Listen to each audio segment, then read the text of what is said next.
Chantal. Bonjour. Bon, on s'est connus ici dans ces rencontres sur les montagnes. Et toi, tu es d'origine belge, mais en fin de compte, tu passes beaucoup de temps en Bolivie, où tu as concentré une partie de tes activités sur la question des mines. En quoi c'est important à l'heure actuelle les mines en Bolivie, mais aussi en Amérique latine, parce que je crois que tu animes un observatoire des mines dans ce continent. C'est vraiment important, ça a un impact considérable. Pourquoi on en parle maintenant? Eh bien, pour plusieurs motifs. Donc, effectivement, j'ai travaillé ces 2 dernières années sur le thème de la présence des grosses entreprises minières en Bolivie. En Bolivie. Mais je fais partie d'un observatoire des conflits miniers au niveau de l'Amérique latine qui s'appelle OCMAL.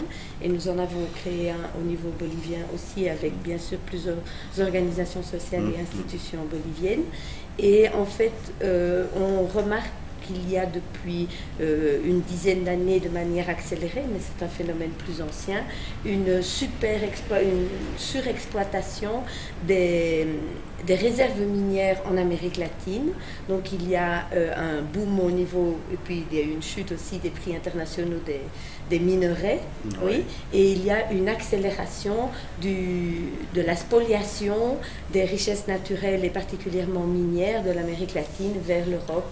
Et donc on parle souvent vers l'Europe, vers la Chine, vers l'Europe, vers la Chine, vers les États-Unis, vers l'ensemble des pays du Nord. Il y a une augmentation nette au niveau des chiffres. Moi, je suis très mauvaise en chiffres de mémoire, donc je ne vais pas me lancer là-dessus maintenant.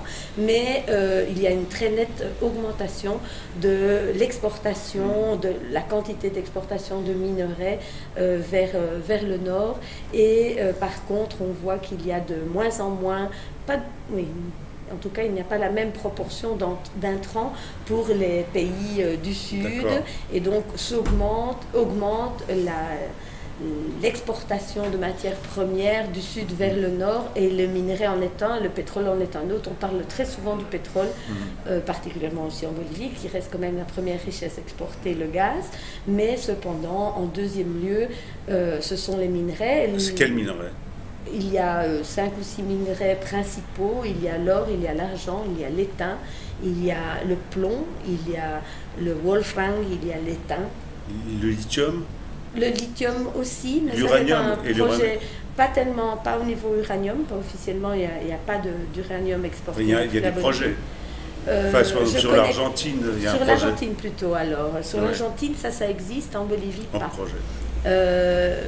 En Argentine, il y a des projets qui sont déjà en cours de route, d'ailleurs. Alors, au niveau du lithium, c'est donc un minerai particulier qui permet donc ce n'est pas un minerai qui produit de l'énergie, mais qui permet d'accumuler de l'énergie, et qui donc pourrait servir dans tout ce qui signifie les batteries à lithium, des batteries pour maintenir l'électricité. Et en vue du boom et toute la crise énergétique, on en parle énormément, évidemment, vis-à-vis des voitures voitures électriques, etc. Il y a d'ailleurs au salon de l'auto qui commence une pub incroyable pour les voitures électriques. J'ai vu ça à la télé hier soir.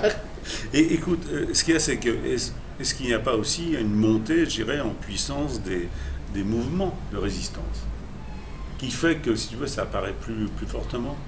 Je pense que la minerie, la grande exploitation minière actuelle réalisée par les multinationales minières, et plus les conséquences de cette grande exploitation, de cette forte exploitation minière, qui est passée d'une minerie du sous-sol, en fait, avec ces vetas, là mon espagnol revient, les tunnels, etc., à une exploitation open pit, à ciel ouvert, et dont les conséquences sont beaucoup plus, et les impacts sont beaucoup plus immédiats, beaucoup plus visibles et beaucoup plus importants, puisqu'ils utilisent des produits chimiques hautement nocifs pour les populations, pour la nature, pour l'eau.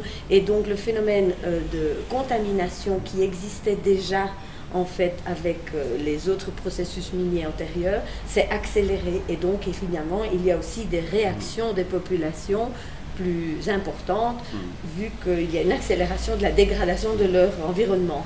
Et surtout au niveau de l'eau, De plus, le pillage des ressources naturelles nécessaires pour l'exploitation minière à grande échelle, c'est-à-dire principalement l'eau, le sable et d'autres ressources nécessaires, c'est aussi accéléré. Et donc il y a un impact direct et une liaison directe qui n'existait pas auparavant entre la grande exploitation minière et l'impact des communautés paysannes sur les communautés paysannes et leur réaction. Donc un grand impact. Et donc vous arrivez à... Enfin, les communautés qui normalement géraient un peu ces territoires, elles négocient, elles arrivent à des résultats, à bloquer des projets ou Bon, c'est une situation de conflit. Donc, et c'est ces conflits entre des acteurs assez inégaux. D'un côté, on a des multinationales avec des fonds, des moyens impressionnants.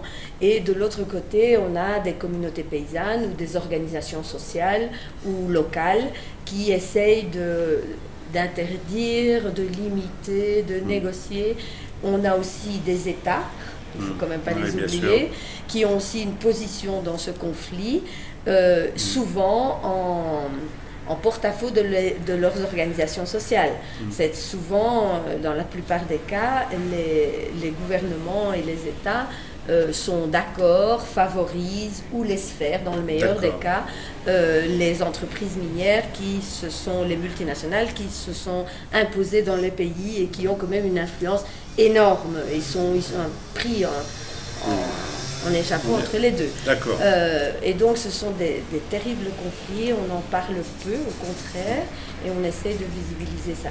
Alors, vous tentez de le visibiliser, d'une part, par cet ensemble de vidéos, là, Los Conquistadores no han muerto. Oui, les conquérants ne sont pas morts et nous nous référons directement aux multinationales minières. D'accord, et puis aussi avec un site web Bien sûr, alors l'Observatoire OCMAL, l'Observatoire latino-américain des conflits miniers, a un site web qui s'appelle www.ocmal.net. Il y a aussi un observatoire bolivien qui regroupe les organisations sociales et institutions boliviennes sur le thème, où on essaye de faire un suivi des différents conflits qui ont lieu, d'apporter la solidarité, de fomenter la solidarité avec des conflits qui sont peu connus, et de plus aussi de systématiser un peu ce qui se passe au niveau du secteur minier. Quelles sont les principales multinationales présentes dans le thème, parce qu'elles sont peu nombreuses. Mais très agissantes. Elles sont peu nombreuses, oui, mais agissantes. Bon, ok, merci.